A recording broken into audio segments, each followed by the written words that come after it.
Hey everyone. Before we get into the segment, I just wanted to clarify something real quick. In the segment, I refer to a local high school in my area which I then go on to criticize for not paying for certain things that students need as part of school functions. Uh, in the video, I mostly refrain from naming this high school. In fact, I entirely refrain.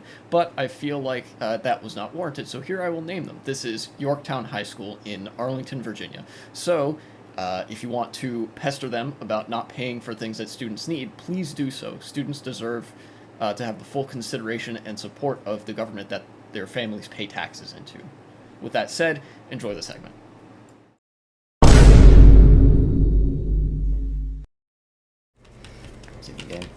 And now, last thing I wanted to talk about, which actually happened just before stream started, I think, is that my doorbell rang.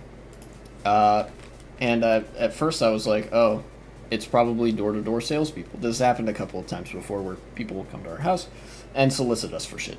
But no, I opened the door, and it's this person from a high school in my area. They're wearing a marching band uniform.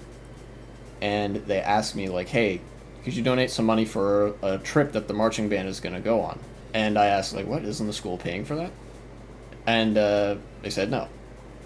Like, well, we need to pay for the trip, and we need to pay for the uniforms and instruments. So basically, everything that makes a marching band, they have to pay for themselves. They had to pay for themselves. And I live in one of the wealthier school districts in the country.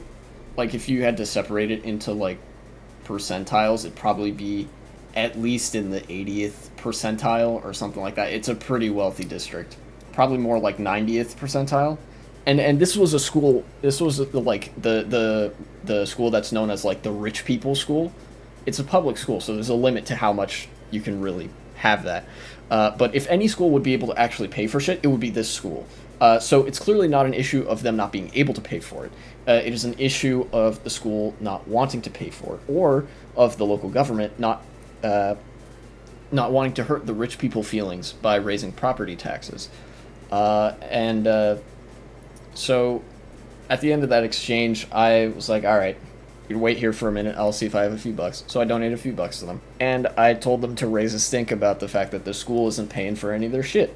Because it is patently ridiculous that you would go to a school, especially a public school, which is funded by public money, and it's expected that, like, this is the public's way of taking care of your kid. It is ridiculous to then turn around and say, but you need to pay for the stuff to actually take care of the kid. You need to, out of pocket, mind you, not through taxes, out of pocket.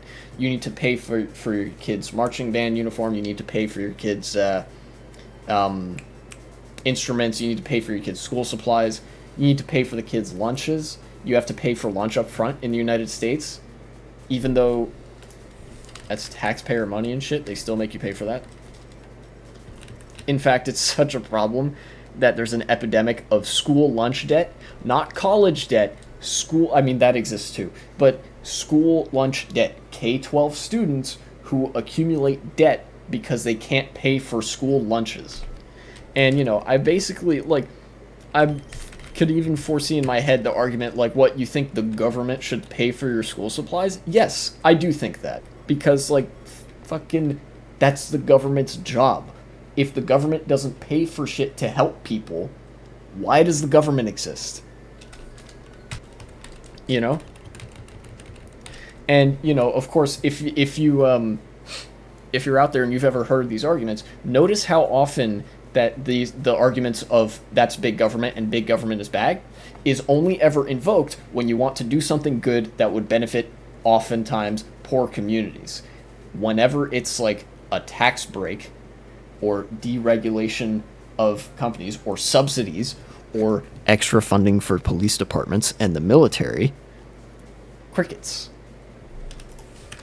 But as soon as the government's like, yeah, we're gonna give a couple $100s a month to poor people who can't afford food, but, you know, SNAP, food stamps is only like $200 a month. It is super like insufficient.